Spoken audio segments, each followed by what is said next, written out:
제가 준비한 주제는 신동엽 씨와 경계의 지정학이라는 주제입니다. 제목이 좀 현학적이어서 죄송한데요.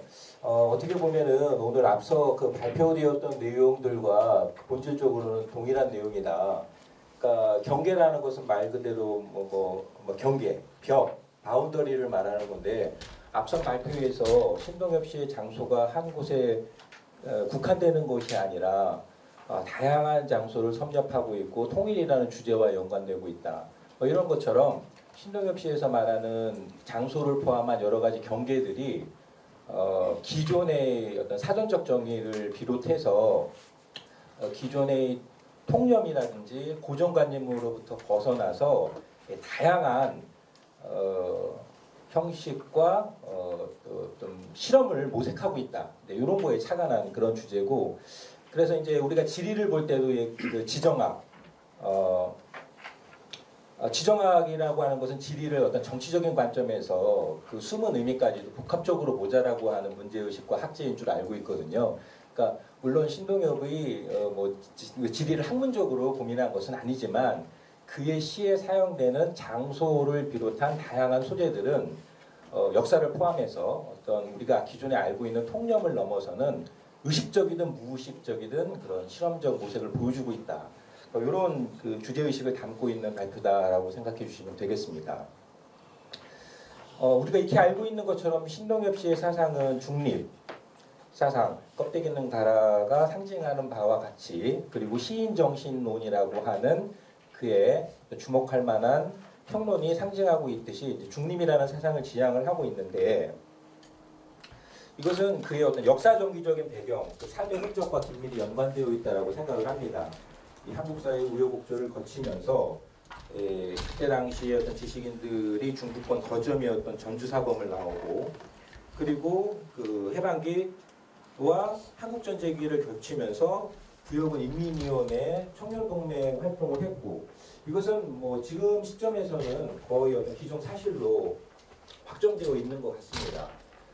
다만 이제 그 청년동맹을 하면서 그의 문우 일부가 회상하는 것처럼 그가 직접적으로 빨치산 활동을 했는가, 그 나아가서 노동당에 가입했던 그런 의식적인 실천행위들이 있었는가는 아직까지는 미정입니다만, 그의 시나 이런 역사정기적 이력을 통해서 우리가 추론컨대 분명히 그런 혁명사상과 급진적인 그 한국사의 격동기에 보면서 실천적 행위를 했던 문인으로서의 활동을 짐작할 수 있을 것 같고, 그리고 또 굉장히 역설적이게도 국민방위군에도 경험을 했었고, 그리고 최근에 김은교 선생님께서 주목할 만한 논문을 발표하셨지만 단극대 사학과라고 하는 그때 당시에 굉장히 어떤 진보적이고 우리 어떤 민족운동과 의식을 이어받고 있었던 학제에 그가 몸담았었던 이런 사실, 이런 것들이 그가 의식했든 의식하지 않았든 중립사상이라든지 어떤 기존의 그 질서를 부정하려고 하는 이런 시의식과 긴밀히 연동되어 있다라고 하는 것이 저의 문제의식일 뿐만이 아니라 신동엽 문학을 생각하는 많은 사람들이 어떤 공통된 문제의식이라고 생각을 합니다. 이것은 초기 시세계부터, 그러니까 그가 전주사범을 다니면서 습작 활동을 했던 지금 이렇게 알려져 있는 그의 습작기로부터 나타나는 공통된 성격이기도 하다라는 것이 제 발표문의 핵심적인 내용이라고 할 수 있겠습니다. 이런 것을 어떻게 방법론적 틀로 연결지을 수 있을까? 지금까지 다양한 연구들이 나왔기 때문에 다른 입장에서 접근을 해보려고 고민을 한 결과, 아까 말씀드린 것처럼 지정학적 관점을 도입하면 좋겠다라는 생각이 들고, 또 다원성의 존재론이라고 해서 저도 잘 모르는 그런 현학적인 표현을 썼는데, 이런 근대주의라고 하는 이성중심주의로부터 벗어나자라고 하는 것이 오늘날 문학사상뿐만이 아니라 정치, 경제, 사회, 그 어떤 그 탈근대적인 패러다임에 새로운 공준이 되고 있는 시점인데요. 저 50년대, 60년대 신동엽은 이미 그것을 무의식적으로 선취했던 그런 인물 중에 하나가 아니었을까. 예컨대 아렌트라고 하는 이론가는 인간이라고 하는 존재 자체가 다원적인 존재다. 하나로 귀속될 수 없는 본성을 갖고 있는 존재이기 때문에 그런 존재들로 구성된 사회는 하나의 이념이라든지 체제로 해결될 수 없다라고 하는, 어떻게 보면은 뭐 상식과도 같은 명제를 일생 동안 주장을 했는데요. 그럼에도 불구하고 우리 공동체는 어떤 하나의 제도를 만들고 사회를 만들고, 그리고 또 우리가 익히 알고 있는 뭐 자본주의라든지 이성 중심주의라고 하는 이 현대 사회의 틀 속에서 지금도 우리는 지금 살아가고 있죠. 그런데 신동엽은 의식적으로 혹은 생리적으로 기질적으로 그런 것들을 부정하는 그런 문학의식을 가지고 시적 활동을 펼쳤던 것이 아닌가라고 생각을 해봤습니다. 예를 들어서 이 40년대 중반부터 신동엽의 그 습작품이 지금 전달이 되고 있는데요.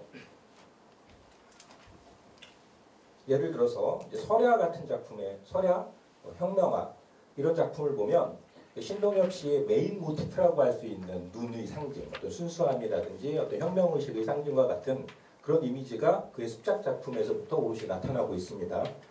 그리고 추상이라는 작품이 48년도에 쓰여지는데요. 여기에는 지금 여기 이 전문을 일부러 인용해 놨는데요. 적으로 말해 새로운 사회를 꿈꾸던 동무, 씩씩하던 동무가 흙 속에 누워 영원한 잠을 자고 있다. 앞뒤 생략된 부분을 보면은 화자가 그 동물을 생각하는 연시 형식을 취하고 있습니다만 교묘하게도 그 연시의 내용과 형식을 벗어나죠. 그래서 누가 봐도 팔치산을 소재로 하고 있는 그런 어떤 시적 이야기를 추론을 할 수가 있고요. 제목이 추상인데 이런 그 혁명적인 사랑이라고 하는 굉장히 추상적인 제재를 지극한 시적 추상으로 구체태를 부여하는 이런 시적 재기를 엿볼 수 있을 것 같고요. 제가 해석할 때. 그리고 이념과 체제라고 하는 것이 필연적으로 없어질 수밖에 없다라고 하는, 변화될 수밖에 없다라고 하는, 재구성되는 것이 이념과 체제의 선언적 운명일 수밖에 없다라고 하는, 우리가 익히 알고 있는 중립사상이라든지 신동엽의 혁명사상이 이 초기 10대 때 쓰여진 습작시에서도 나타난다 라고 하는 것을 눈여겨보고 싶었습니다.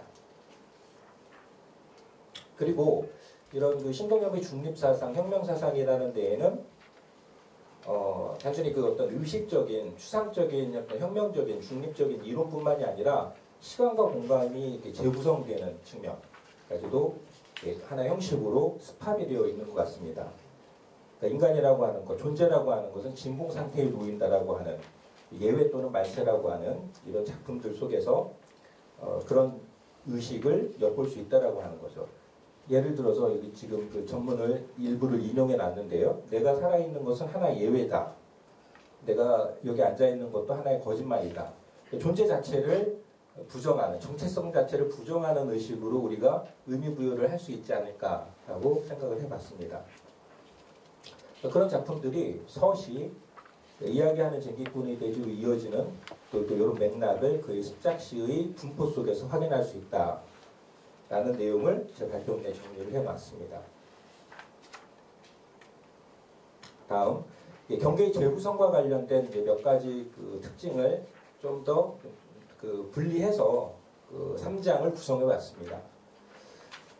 아까 말씀드린 것처럼 그 방법론으로 전제한 것처럼 오늘날 우리가 이 근대라고 하는 지표를 넘어설 수 있는 새로운 대안 철학으로 주목받고 있는 이를테면 복수성의 존재론과 같은 사상이랄까, 그 존재론이 신동엽의 시에서도 나타난다는 건데, 구체적인 예, 장르의 변주. 우리가 익히 알고 있는 것처럼 신동엽은 다양한 장르를 실험했습니다.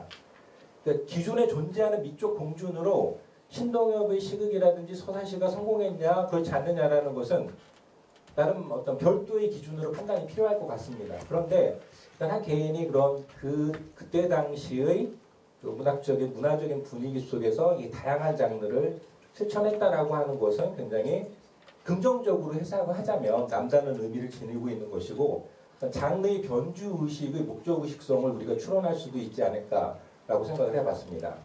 그리고 거기에는 더 나아가서 자기 작품을 여기저기 이렇게 다 다양하게 배치하는, 부정적으로 보자면 이거는 표절이거든요. 그런데 이것을 단순히 어떤 생각 없는 어떤 표절 행위로 보기에는 신동엽의 어떤 문학적 세계관이라든지 혹은 어떤 그 변화된 작품의 어떤 구조 이런 것을 봤을 때 분명 어떤 목적의식이 있는 작품의 전유 활동이다라고 평가하는 것이 옳지 않겠는가라는 것이 제 개인적인 생각입니다.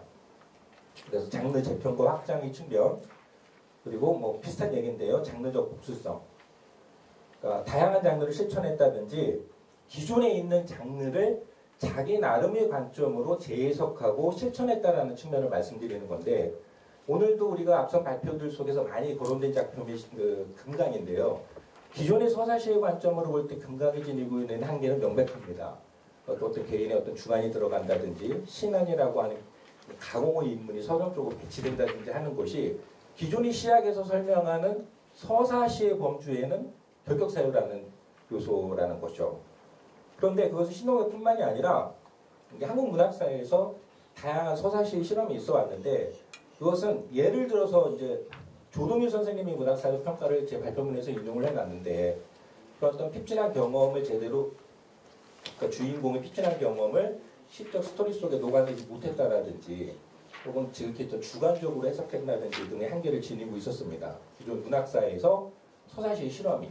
근데 그런 맥락에서 신동엽의 금강도 우리 한국 문학사가 가지고 있는 서사시의 난맥과 연동되는 거겠죠. 그런데 우리가 다른 작품들을 통해서 충분히 확인할 수 있는 것처럼 신동엽은 역사에 대해서 정통했고 그것을 목적의식적으로 미학적으로 그의 시작품 속에서 전유하는 맥락을 우리가 발견할 수 있고 그런데 그것을 부정할 수 없는 신동엽 씨의 중요한 특장으로 인정할 수밖에 없다. 그렇게 봤을 때 서사시의 이런 특이점들이라고 하는 것은 기존의 미적 공준에 따른 서사시의 결함이라고 보기보다는 신동엽이 역사의식을 바탕으로 한 이런 장르 변주의 차원으로 의미 부여를 하는 것이 바람직하지 않겠는가라는 것이 제 생각입니다. 그 밖에 아산여에 울리는 축고에서도 역사적 변주의 그 다양한 예가 나오고요. 그러니까 전체 역사가 하나의 시적 서사 위에 농축되어 있는 국면, 과거와 현재와 그리고 동양과 서양이 하나의 시적 서정의 틀 속에 농축되어 있는 것이 역사와 시간과 존재를 변주하는 그러니까 경계를 지정학적으로 전유하는 신동엽 씨의 방식이다라는 그런 말씀이죠.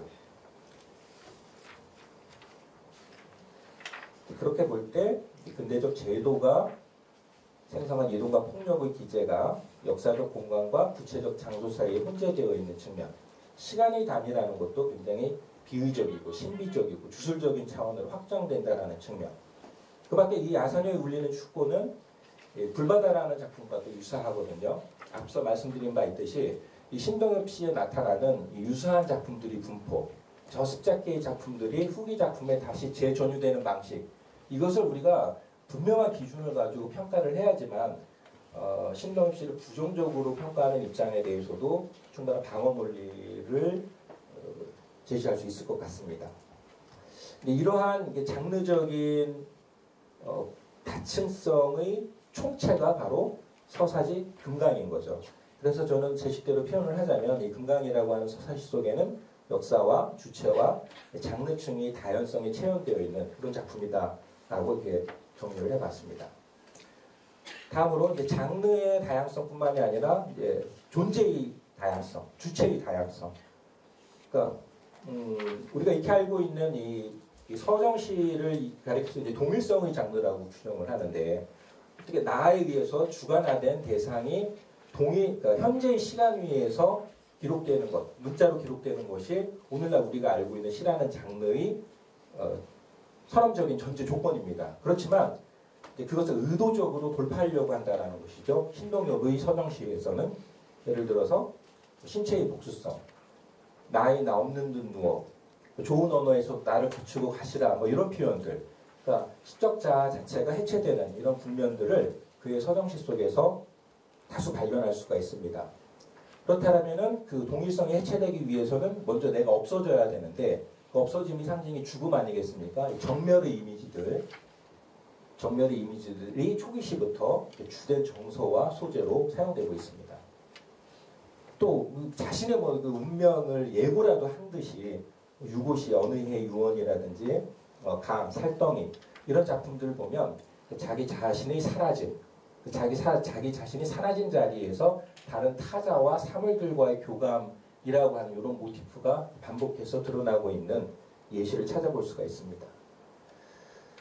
기타 복수성의 지표들과 관련해서 시간과 공간을 공유하는 존재가 복수적인 존재라면은 시간과 공간도 단일한 틀을 벗어나야 될 텐데, 예를 들어 삼포로와 같은 작품에 시간과 공간을 같이 하는 우리라고 하는 표현이 나오는데, 이런 표현에 좀 더 주목해서 의미를 부여해야 되지 않겠는가라고 생각이 들고, 문제적 작품 중에 하나인 여자의 삶도 어떻게 보면 굉장히 봉건적이고 수동적인 여성상이 분명히 드러나지만, 그럼에도 불구하고 굉장히 어떤 비의적이고 성과 속이 일치하는 듯한 그런 표현도 분명히 병치되고 있는 것이 사실이거든요. 이런 의미를 좀 객관적이고 총체적으로 봐야 되지 않을까. 그리고 신동엽의 그 복수성의 시학을 우리가 증거하는 중요한 하나의 패턴 중에 하나가 장르적 복수성이라는 말씀을 아까 3-1절에서 말씀을 드렸는데, 이 작품 역시 이리 와보세요. 50년대 초에 쓰여진 작품과 굉장히 유사한 측면을 발견할 수가 있습니다. 이런 것들이 그의 어떤 복수성의 존재론을 설명하는 하나의 논거, 예시가 되지 않을까라고 생각을 해봤고요. 다음으로 장소의 다원성. 앞서도 많은 말씀들이 있었습니다만, 이 제도적인 이념과 제도를 부정하고 중립사상을 지향하는 것은 익히 알려져 있는 것이고, 나아가서 지역적 복수성이라고 제가 표현을 한 다양한 장소들이 그의 시에는 하나로 이렇게 쭉 진술이 되고 있습니다. 주립 땅의 지도 원리라는 작품에서 내 고향은 곧 한반도 전체가 되고요. 고향이라는 작품에서 사실 고향은 딴 데 존재한다라고 하는 표현이 나오고요. 고향은 또 바다이기도 하고 또 집 자체가 한반도이기도 하다라고 하는, 그러니까 이런 것들이 그 고향의 어떤 다양성, 한 곳으로 구획되지 않는, 그리고 동서양을 막론하고 고향이라고 하는 단어가 지니고 있는 원체험이랄까, 이런 원형적 상징과는 전혀 다른 고향 나타나는 것도 이 지역적 복수성, 장소적 복수성의 한 예가 아닐까라고 생각을 해봤고요. 그다음에 장소 자체의 경계가 이렇게 확장되거나 무화되는 이런 장면들도 종종 볼 수가 있습니다. 담배 연기처럼의 이런 표현이라든지 금강의 종결구, 이런 식으로 끝나는데요. 금강 후화 2장이 서양에 뻗은 준영노을이 들길 수바 사이길에서 우리 입김은 희구할지도 몰라. 어느새 존재는 사라졌다가 어느 낯선 장소에서 우연히 만날 수 있다라고 하는 이러한 장소의식이 그의 시를 관류하는 하나의 어떤 배경으로 우리가 주목해야 될 부분이 아닌가라고 생각을 해봤습니다. 그 밖에 풍경이라는 작품에서는 앞서도 그 발표에서도 나왔지만 세계사적 비전, 세계사적 비전을 자기의 서정적 국면 안에 전유하는 그런 맥락이 우리가 익히 알고 있는 국면들이 연출이 되고 있고요. 진위 체온에서도 시적 서사와 관련된 중층적 장소성이 대표적으로 드러나는 작품이라고 저는 생각을 합니다.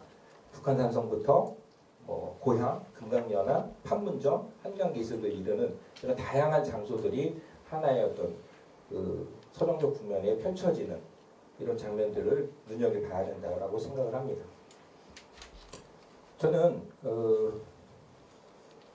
신동엽 시인은 기존의 그 장르 개념이라든지 미학이라든지 시학의 공중 이런 것들을 의도적으로 부정하고 다양한 실험을 모색한 한국 현대문학사의 대표적인 한 예라고 생각을 합니다. 그런데 아이러니컬하게도 어느 순간 그의 시가 교과서에 실리고, 앞서 우리 그 문제에 대해서 논의를 경청을 했었는데요. 이른바 그 정전이 되는 국면을 마주했습니다. 한편으로는 이거는 굉장히 긍정적이고 그의 문학을 대중적으로 소통할 수 있는 아주 유효하고 절대적인 기제라는 점에서 우리가 그 의미를 부정할 수는 없지만, 한편으로는 신동엽이 이 자신의 작품이 교과서화되고 수능 문제라든지 공무원 시험이 출제되는 경향을 보고 어떻게 생각할까? 아까 우리가 국어교육의 난맥은 교과서를 집필하는 그 어려운 형식적인 문제뿐만이 아니라 그것을 도저히 문제화할 수 없는 이 제도가 가지고 있는 근본적인 한계와도 연관이 되거든요. 그런 것 자체를 거부하고자 했던 신동엽이기에 이런 어떤 경계의 재구성을 우리에게 시사한다라는 점에서 그의 시는 여전한 현재성을 지니고 있다라는 것이 제 생각입니다. 감사합니다. 감사합니다. 제가 도움을 드리겠습니다. 이렇게 답을 말씀드립니다. 다음 이제 토론으로 권혜성 선생님 진행해 주시겠습니다.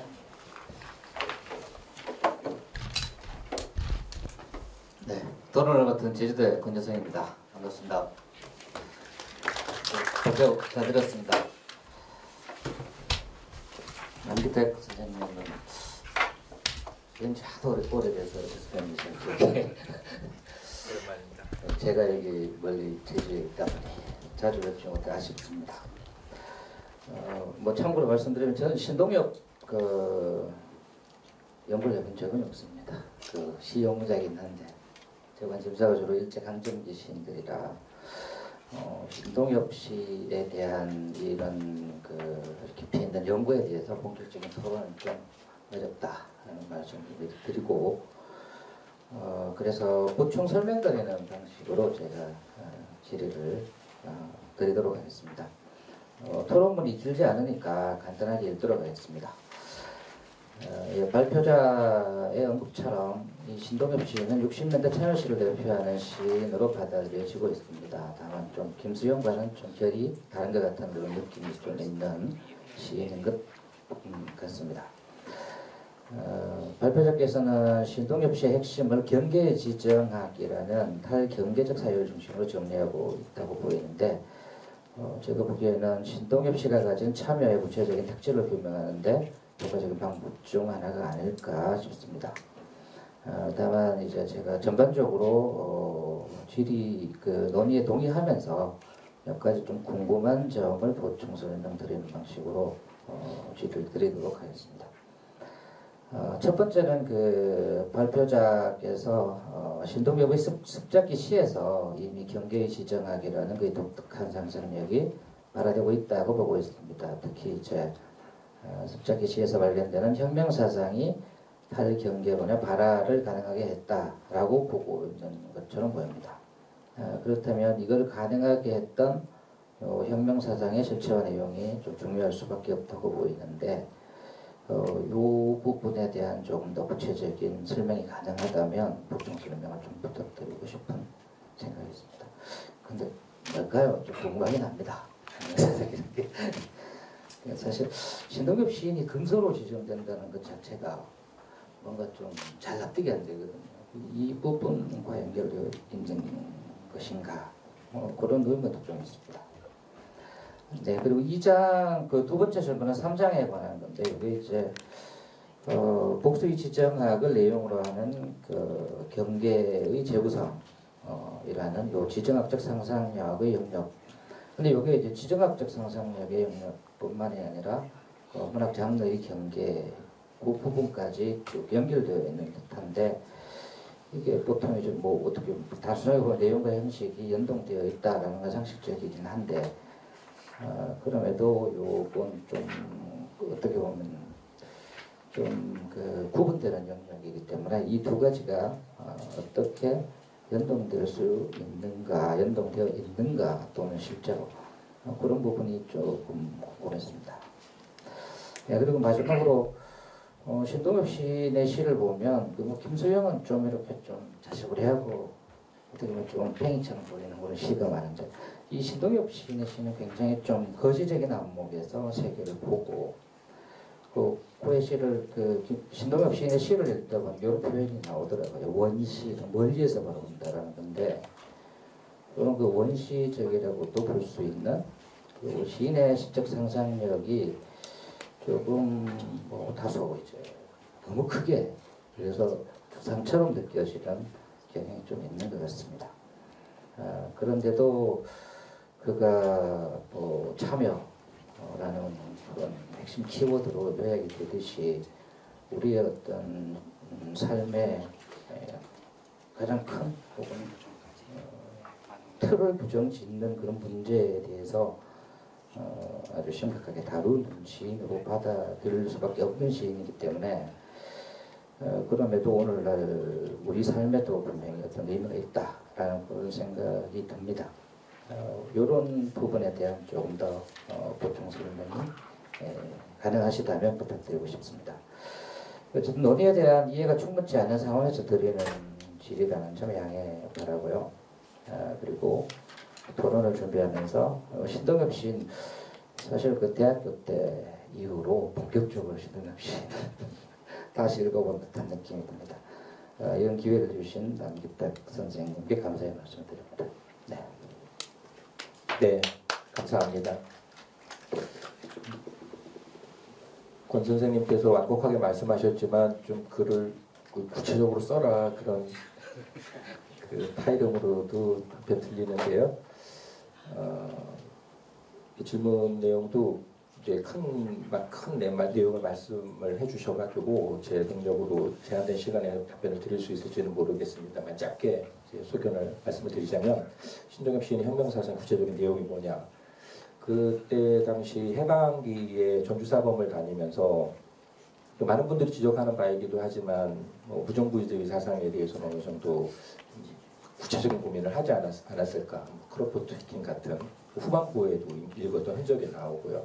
그런 생각이 들고 비록 10대 때 얘기는 하지만 당시 우리나라의 어떤 정세에 따른 사회주의 사상에 대해서 굉장히 남다르게 생각했었다고 저는 개인적으로 생각을 하고 그와 청년기 야화동인을 같이 했었던 노문 선생님께서 그 회고에 따르면 분명히 그 청년동맹 활동을 하고 또 빨치산 경험도 했다라고 진술을 하고 있거든요.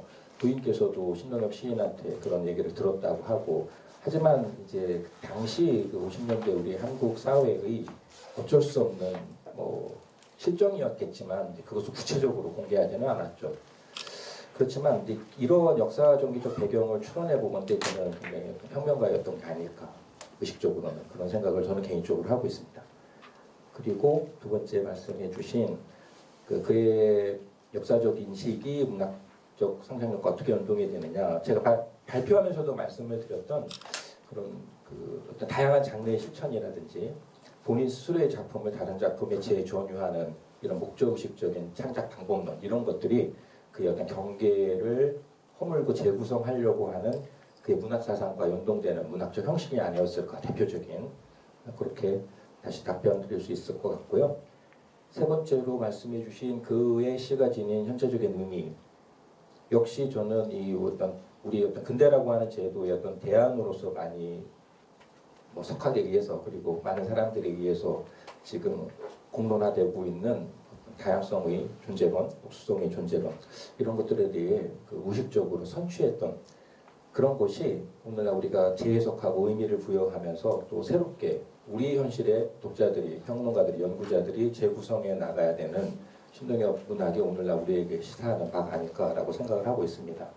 특히 저는 그 중에서도 세계사적 지평 그가 다양한 장르를 실천하면서 선생님들 다 아시는 것처럼 방송국 대본도 쓰는데 제 기억으로는 1화에서 인용했던 소재가 타고르거든요. 타고르는 우리 아시아 출신으로서 노벨문학상을 받은 첫 번째 인물이고 당시 20세기 초에 진화학적 폭력을 고발했던 사람이고 물론 거기에 대해서는 여러 가지 또 다양한 분석들이 가능하겠지만 그 존재를 알고 그것을 목적의식적으로 미적으로 전유했다라는 사실이 이런 그 다양성의 존재론을 우리에게 시사하는 대표적인 또 증거이자 이해가 될 수 있을 거라고 생각하고 있습니다. 이상입니다.